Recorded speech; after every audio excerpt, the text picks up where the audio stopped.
여기 일본의 도쿄 대학의 교수가 있는데요. 한국의 역사 인식은 과장되었다고 믿고 있는데요. 그는 어떠한 이유로 이렇게 믿게 되었고 도대체 무슨 일이 벌어지게 되는 걸까요? 그리고 어떤 일로 충격을 받게 되는지 궁금해지는데요. 그럼 오늘 사연 시작합니다. 안녕하세요. 제 이름은 사토 유리입니다. 저는 도쿄 외국어대학교에서 가르치고 있어요. 매일 깔끔한 재킷을 입고 단정하게 커트한 단발머리 스타일로 강의실에 서 있었죠. 마치 교수가 이래야 한다고 생각하는 모습 그대로였어요. 저는 현대 문화 연구를 가르치고 있었는데 이건 학생들이 여러 나라와 문화를 이해할 수 있도록 돕는 학문이에요. 저는 항상 사실과 이성을 믿고 있었어요. 똑똑하다는 건 바로 그런 거잖아요. 그렇죠?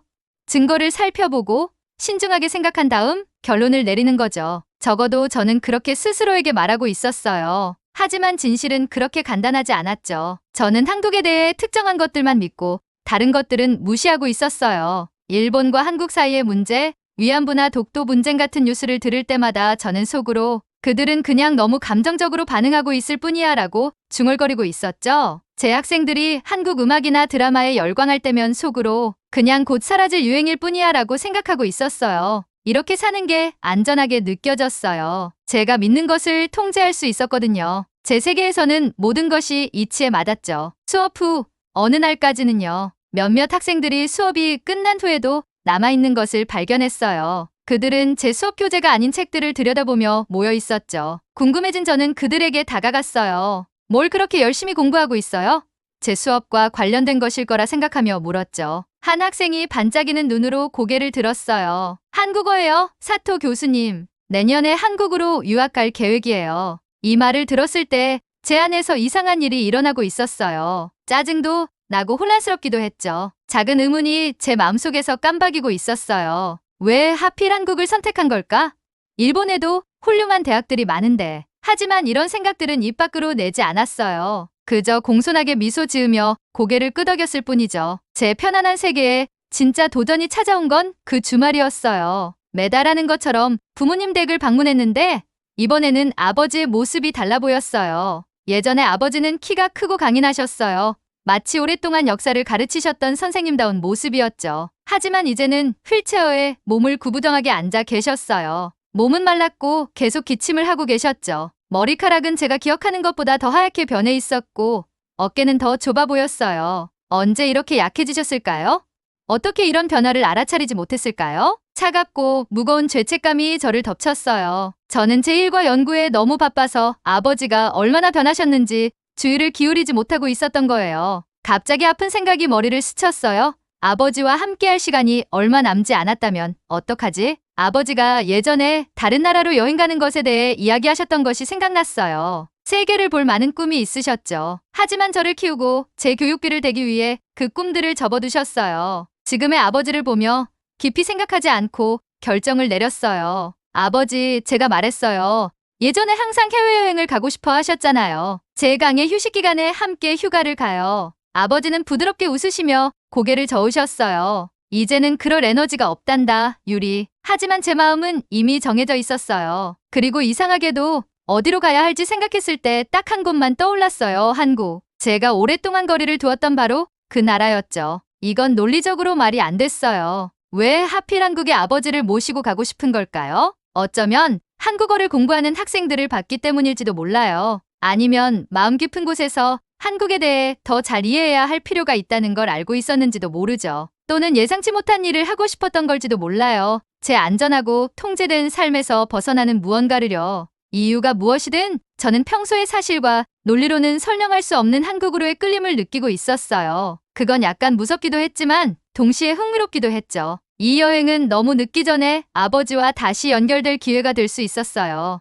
아버지에게는 마침내 다른 나라를 볼 기회가 될 수 있었고요. 그리고 아직 인정하고 싶지는 않지만 제가 한국에 대해 믿어왔던 것이 실제로 사실인지 확인할 기회가 될 수도 있었어요. 아버지를 방으로 모셔드리며 머릿속으로 계획을 세우기 시작했어요. 휠체어 준비, 접근성 좋은 호텔 예약, 기본적인 한국어 표현도 배워야 했죠. 교수인 저는 모든 것을 준비하고 통제하고 싶어 했어요. 하지만 제 안의 다른 부분, 평소에는 잘 듣지 않는 부분이 속삭이고 있었어요. 때로는 완벽히 계획할 수 없는 여행이 가장 좋은 여행이 된다고요. 그날 밤 제 아파트로 운전해 돌아오면서 제 안에서 무언가 변하고 있다고 느꼈어요. 강의와 연구, 논문으로 가득한 제 평범한 세계가 갑자기 너무 작게 느껴졌어요. 밖에는 더 넓은 세계가 있었고 오랜만에 처음으로 그것을 보고 싶다는 호기심이 생겼어요. 비록 그것이 제가 알고 있다고 생각했던 모든 것에 도전하는 일이라 해도 말이에요. 비행기가 인천공항에 살짝 흔들리며 착륙했어요. 한국 땅에 발을 딛는 순간 아버지가 제 손을 꼭 잡고 계셨죠. 이제 시작이에요. 우리는 보이지 않는 선을 넘고 있었어요. 단순히 국가 간의 경계가 아니라 제가 알고 있다고 생각했던 것과 이제 배우게 될 것 사이의 경계였죠. 아버지의 휠체어를 밀며 공항을 지나가는데 제 눈이 점점 커지고 있었어요. 모든 것이 새 것처럼 반짝이고 있었거든요. 바닥은 마치 방금 닦은 것처럼 윤이 나고 있었고 여러 언어로 된 안내판들이 길을 알려주고 있었어요. 공항은 끝없이 이어지는 것 같았어요. 유리와 철, 그리고 밝은 조명으로 가득 차 있었죠. 정말 발전했네. 저도 모르게 중얼거리고 있었어요. 이런 모습은 예상하지 못했거든요. 제 머릿속에서는 한국이 일본보다 덜 현대적일 거라고 그리고 있었는데 이 공항은 도쿄든 뉴욕이든 런던이든 세계 어디에 있어도 손색 없을 것 같았어요. 직원들이 살짝 고개를 숙이며 다가왔어요. 놀랍게도 그들은 완벽한 일본어를 구사하고 있었죠. 한국에 오신 것을 환영합니다. 한 젊은 여성이 아버지를 향해 미소 지으며 말했어요. 입국 심사를 도와드리겠습니다. 그녀는 우리를 휠체어 이용객을 위한 특별줄로 안내했어요. 다른 여행객들이 긴 줄에서 기다리는 동안 우리는 빠르게 통과하고 있었죠. 직원은 아버지를 정말 세심하게 대하며 계속 진행하기 전에 물이 필요하신지 쉬고 싶으신지 물어보고 있었어요. 딸아, 한국이 정말 좋은 것 같구나. 아버지가 말씀하셨어요. 수년 동안 보지 못했던 방식으로 아버지의 눈이 설렘으로 반짝이고 있었죠. 여기서는 노인들을 정말 존중해주는구나. 저는 고개를 끄덕였지만 의심을 완전히 거두지는 않고 있었어요. 공항 하나가 좋다고 해서 제가 오랫동안 한국에 대해 생각해왔던 모든 것이 바뀌는 건 아니니까요. 그래도 제 신념의 벽에 작은 균열이 생기고 있음을 느끼지 않을 수 없었어요. 서울은 공항보다 더 놀라웠어요. 매일 제가 알고 있다고 생각했던 것들에 대한 새로운 시험이 찾아왔고 저는 그 시험에서 하나씩 계속 실패하고 있었어요. 하지만 이상하게도 실패가 좋게 느껴졌어요. 마치 무거운 배낭을 벗어던지는 것처럼요. 그것이 무거운 짐이었다는 것조차 모르고 있었는데 말이죠. 지하철역마다 엘리베이터가 있어서 아버지의 휠체어를 움직이기 쉬웠어요. 식당 직원들은 우리가 부탁하지도 않았는데 테이블을 재배치해서 아버지가 편하게 앉을 수 있는 공간을 만들어주고 있었죠. 심지어 오래된 궁궐과 사찰에도 옛돌계단 옆에 경사로가 설치되어 있었어요. 첫날 저녁에는 한국식 바비큐 식당을 방문했어요. 고기 굽는 냄새가 공기 중에 가득 퍼지고 있었죠. 테이블에는 그릴이 내장되어 있었고 곧 우리 앞에서 삼겹살이 지글지글 소리를 내며 익고 있었어요. 하지만 가장 놀라웠던 건 서버가 10가지의 작은 반찬 접시들을 가져왔을 때였어요. 절인 채소, 무친 시금치, 매운 김치 등 다양한 음식들이었죠. 이 모든 게 공짜인가요? 서툰 한국어로 물으며 반찬들을 가리키고 있었어요. 서버는 미소를 지으며 고개를 끄덕였어요. 반찬이에요. 그녀가 말했어요. 서비스입니다. 정말 따뜻한 문화구나. 아버지가 김치를 한 입 드시며 말씀하셨어요. 매운맛에 얼굴이 약간 빨개지셨지만 몇 달 만에 보는 가장 환한 미소를 짓고 계셨죠. 호텔 방도 놀라웠어요. 화장실 근처에는 아버지가 잡을 수 있는 손잡이 가가 설치되어 있었고 욕실에는 샤워할 때 사용할 수 있는 특별한 의자와 쉽게 들어갈 수 있는 욕조가 있었어요. 그날 밤 아버지는 오랜만에 오래 목욕을 즐기셨죠. 제대로 된 목욕이 얼마나 그리웠는지 몰랐어. 목욕 후에 아버지가 말씀하셨어요. 아버지의 볼에 혈색이 돌고 휠체어에 앉은 자세도 더 고다 보였어요. 제 오래된 생각에 가장 큰 시험이 된 건 경복궁을 방문했을 때였어요. 이 거대한 궁궐은 아름다운 정원이 있고 600년도 더 전에 지어진 곳이었죠. 우리가 구경하고 있는 동안 하늘이 구름으로 어두워지기 시작했어요. 곧 가벼운 비가 내리기 시작했죠. 아버지가 비에 젖을까 걱정되고 있었어요. 휠체어를 가지고 젖은 길을 어떻게 다닐 수 있을까? 쉴 곳을 찾기도 전에 한 직원이 큰 우산을 들고 우리 옆에 나타났어요. 그는 휠체어를 위한 특별한 비 커버도 가지고 있었죠. 많은 일본 방문객들이 이곳에 오십니다. 가이드가 약간의 억양이 있는 일본어로 말했어요. 모든 분들이 우리의 문화유산을 편안하게 즐기셨으면 합니다. 제 학생 유진아가 수업 토론 중에 했던 말이 생각났어요. 한국에서는 공동체 돌봄이 모두의 책임이라고 믿어요. 그때는 그저 자기 나라를 좋게 보이려고 하는 말이라고 생각했었는데 지금 이렇게 아버지가 친절하게 대우받는 모습을 보니 제 안에서 무언가 깨지는 느낌이 들었어요. 그날 밤 호텔에서 서울의 도시 불빛을 바라보고 있었어요. 어둠 속에서 수천 개의 창문이 빛나고 있었죠. 각 창문 뒤에서는 사람들이 저마다의 삶을 살고 있었어요. 저녁을 요리하고 아이들의 숙제를 도와주고 TV를 보고 잠들고 있었죠. 그들은 일본이나 다른 어느 곳의 사람들과도 다르지 않았어요. 수년 동안 저는 한국을 그들이라고 생각해왔어요. 다르고 분리되어 있고 우리와 비교되는 타자로요. 하지만 이제 우리와 그들 사이의 경계가 제가 생각했던 것만큼 명확하지 않다는 것을 깨닫기 시작하고 있었어요. 아버지가 침대에서 저를 불렀어요. 유리야, 와서 내가 오늘 찍은 사진들 좀 봐. 아버지 옆에 앉아 휴대폰에 있는 사진들을 보고 있었죠. 한 사진에는 젊은 한국 여성이 궁궐 연못에서 아버지가 잉어에게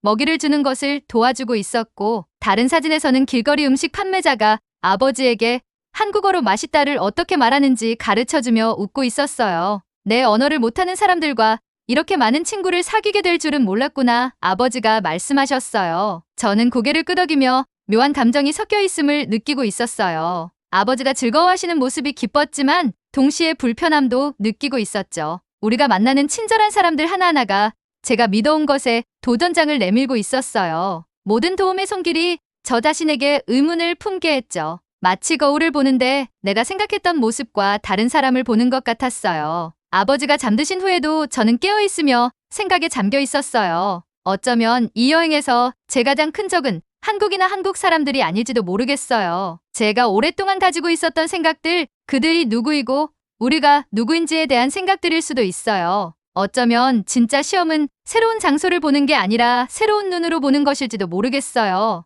내일은 서울의 더 많은 곳을 방문할 거예요. 제 오래된 사고방식이 또 어떤 시험을 받게 될지 궁금해요. 생애 처음으로 제가 틀렸다는 것이 기대되고 있었어요. 한국에서의 나흘째 되는 날, 아버지와 제 사이에 무언가 변화가 일어나고 있었어요. 수년 동안 우리 사이에 서 있던 벽이 조금씩 무너지기 시작했죠. 이제 우리는 더 솔직하게 대화를 나누고 있었어요. 어쩌면 일본에서의 일상에서 벗어나 있어서 그런 걸까요? 아니면 이 나라에는 우리가 마음속 이야기를 더 쉽게 나눌 수 있게 하는 무언가가 있는 걸까요? 우리는 남대문이라는 붐비는 시장에서 아침을 보내고 있었어요. 좁은 거리 위로 알록달록한 간판들이 걸려 있었죠. 상인들은 밝은 색의 스카프와 맛있는 간식들을 자랑하며 손님들에게 소리치고 있었어요. 공기 중에는 튀긴 음식, 신선한 과일, 강한 향신료가 뒤섞인 냄새가 가득했죠. 우리는 호떡을 파는 작은 노점에 멈췄어요. 호떡은 황설탕과 견과류가 들어간 달콤한 한국식 팬케이크예요. 상인은 바로 우리 앞에서 지글지글 소리나는 그릴 위에서 호떡을 뒤집으며 튀기고 있었어요. 첫 입을 베어 물자 따뜻한 속재료가 입안에서 터지듯 퍼졌어요.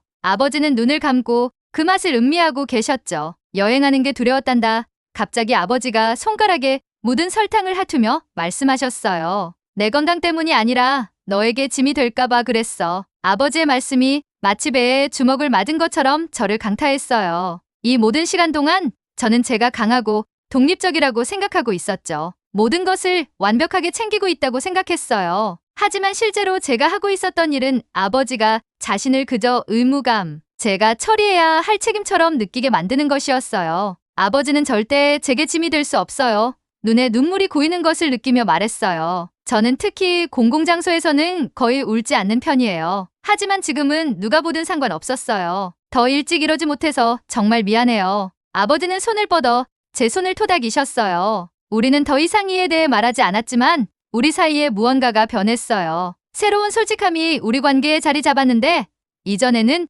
그것이 부족했다는 것조차 몰랐던 거예요. 점심 식사 후 우리는 한국전쟁기념관을 방문했어요. 주로 호기심 때문에 이곳에 오기로 했죠. 문화에 대해 가르치는 교수로서 저는 한국의 역사, 특히 일본과의 갈등에 관한 자신들의 입장을 어떻게 이야기하는지 보고 싶었어요. 기념관은 돌 기둥과 넓은 계단이 있는 거대한 건물이었어요. 안으로 들어가니 주홀이 우리 머리 위로 높이 솟아 있었죠. 벽에는 군인들의 이름과 그들이 사망한 날짜가 적혀 있었어요. 유리 진열장에는 오래된 군복, 무기, 전장에서 집으로 보낸 편지들이 전시되어 있었습니다. 처음에는 모든 것을 교수의 눈으로 바라보고 있었어요.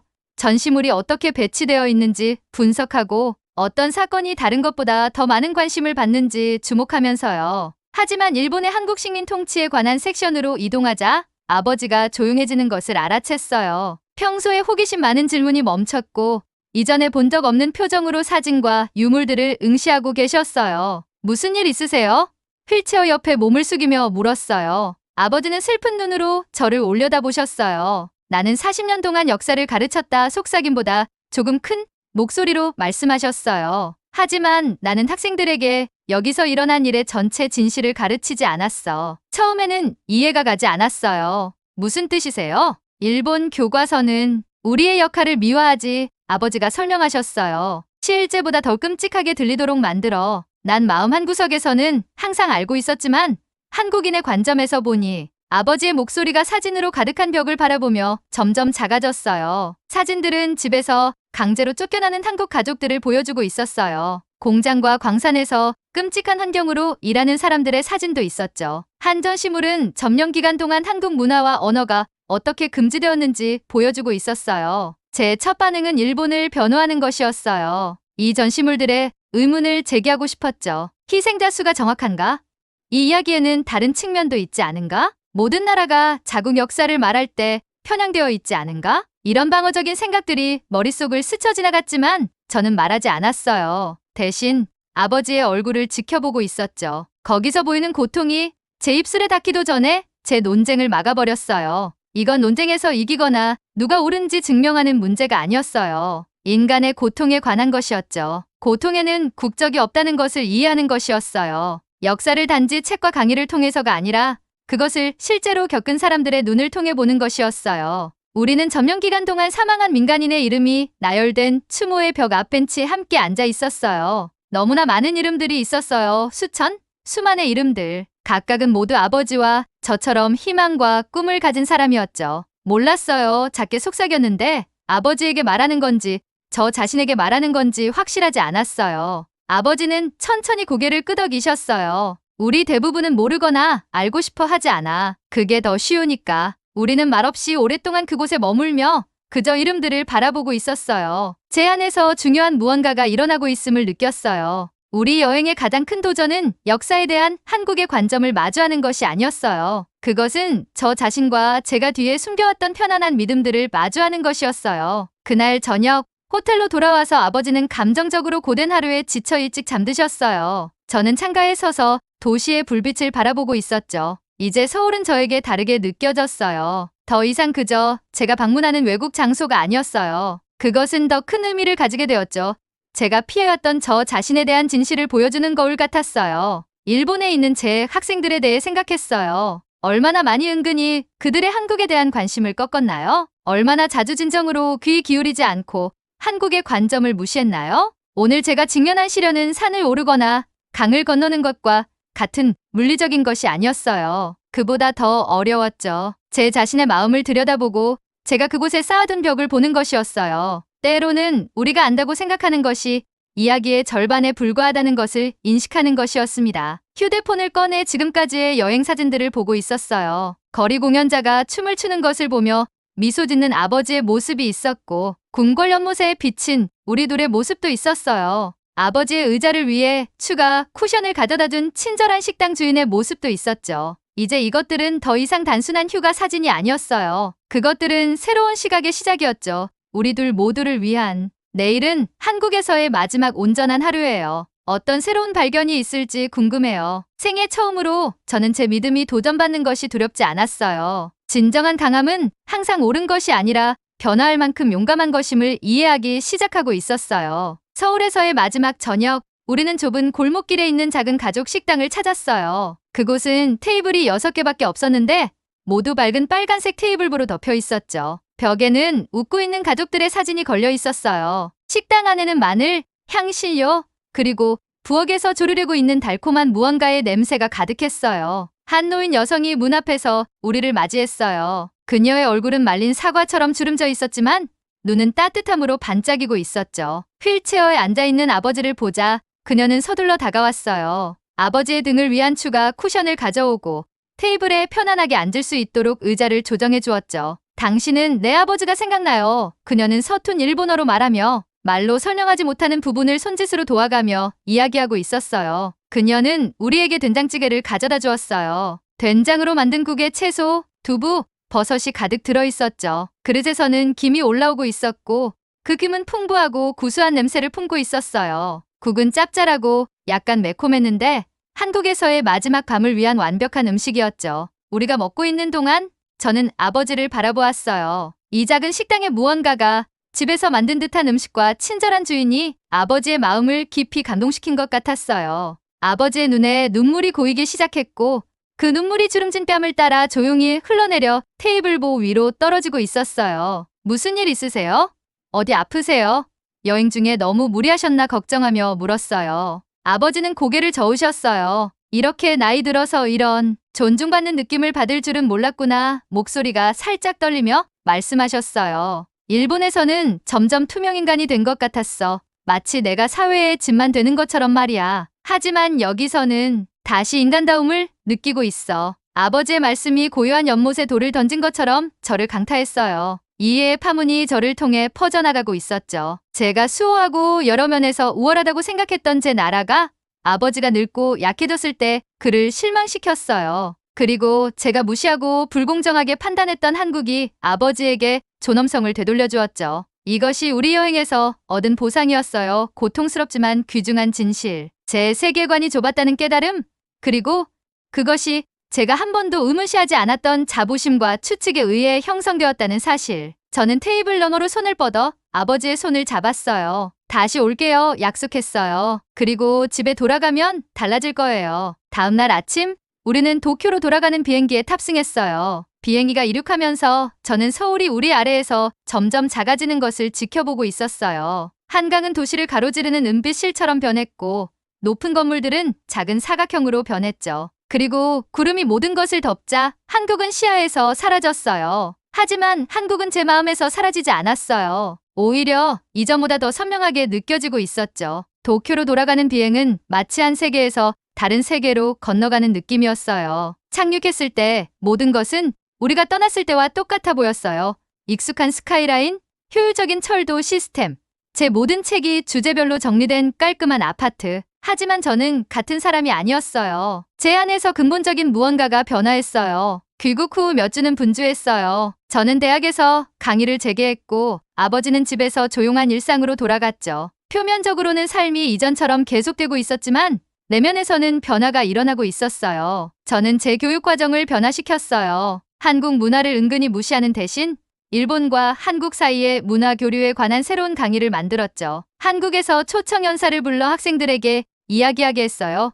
학생들이 K-드라마나 K-팝에 관심을 보일 때 비판하는 대신 그들을 격려했죠. 심지어 직접 한국어 공부도 시작했어요. 처음에는 어려웠어요. 알파벳이 낯설고 문법이 일본어와 매우 달랐거든요. 하지만 제 한국인 학생들이 기본 표현을 연습하는데 도움을 주고 있었어요. 그들은 제 발음을 듣고 웃었고 저도 함께 웃었죠. 다시 초보자가 된다는 것은 겸손하지만 자유로운 경험이었어요. 여행 한 달 후 수업이 끝나고 화이트보드를 닦기 위해 남아 있었어요. 제 한국인 학생 유진아가 가방에 노트북을 정리하며 남아 있었죠. 사토 교수님, 여행 다녀오신 후로 달라진 것 같아요. 그녀가 조심스럽게 말했어요. 저는 더 이상 전문가적인 가면 뒤에 숨지 않고 미소 지었어요. 내가 틀렸어, 유진아. 많은 점에서, 특히 내 나라에 대해서. 한국에서 가져온 진짜 보물은 기념품이나 사진이 아니었어요. 그것은 겸손함이었죠. 진정한 배움은 단지 책이나 강의를 통해서만 일어나는 것이 아니라는 이해였어요. 때로는 우리가 알고 있다고 생각하는 모든 것에 도전하는 경험을 통해 일어나기도 하고, 때로는 세상을 다르게 보는 사람들과의 연결을 통해 일어나기도 한다는 것을 깨달았어요. 아버지와 저는 벚꽃 시즌에 다음 여행을 계획하고 있었어요. 이번에는 부산과 전주를 방문할 예정이었죠. 아버지는 더 많은 한국 요리를 맛보고 싶어 하셨고, 저는 새롭고 더 맑은 눈으로 그 나라의 더 많은 곳을 보고 싶었어요. 어느 저녁, 문화서사 세미나를 위한 자리를 준비하며 저는 보드에 새로운 질문을 쓰고 있었어요. 우리가 경계를 넘을 때 무슨 일이 일어날까요? 국가 간의 경계뿐만 아니라 닫힌 마음과 열린 마음 사이의 경계를 넘을 때 저는 더 이상 제 편견을 방어하거나 모든 것을 안다고 가장할 필요가 없었어요. 이 여행은 저를 더 큰 지혜의 장소로 이끌었어요. 힘이 항상 옳은 것에서 오는 것이 아니라 성장하고 변화하고자 하는 의지에서 오는 곳으로요. 그날 밤 아버지가 전화했을 때 그의 목소리는 몇 달 만에 더 힘차게 들리고 있었어요. 부산 지도를 보고 있었어. 아버지가 말씀하셨어요. 가보고 싶은 유명한 어시장이 있더구나. 거기 갈게요. 약속했어요. 그리고 아버지가 보고 싶은 어느 곳이든 갈게요. 전화를 끊고 저는 창가에 서서 도쿄의 불빛을 바라보고 있었어요. 때로는 가장 중요한 여행이 마일이나 킬로미터로 측정되지 않는다는 생각이 들었어요. 그것은 우리의 마음이 시작점에서 얼마나 멀리 여행했는지로 측정되는 거죠. 제 여행은 제가 이해한다고 생각했던 나라로의 마지못한 여행으로 시작됐어요. 그리고 제 자신을 더 잘 이해하고 세상을 새로운 눈으로 보게 되면서 끝났죠. 이것이 한국이 저에게 준 선물이었어요. 단지 장소의 기억이 아니라 세상에 존재하는 새로운 방식이었어요. 한국어 문구를 연습하고 있던 노트를 꺼냈어요. 조심스럽게 새로운 문장을 적었죠. 때로는 가장 좋은 선생님은 우리가 배울 것이라고 가장 적게 기대했던 곳에서 나온다. 내일 이 생각을 제 학생들과 나눌 거예요. 하지만 오늘 밤은 그저 그것을 소중한 진실처럼 가슴에 품고 있었어요. 여하튼 사연을 보내주신 사토 유리 교수에게 감사드립니다. 네, 그럼 오늘 사연 어떻게 들으셨나요? 오늘 사연이 재미있으셨다면 구독과 좋아요, 그리고 알림 설정까지 부탁드리고요. 지금까지 저는 사연 읽어드리는 감동 사연의 외 미연이었습니다. 끝까지 시청해 주신 모든 분들 고맙습니다. 더 좋은 영상으로 다시 찾아뵐게요. 감사합니다.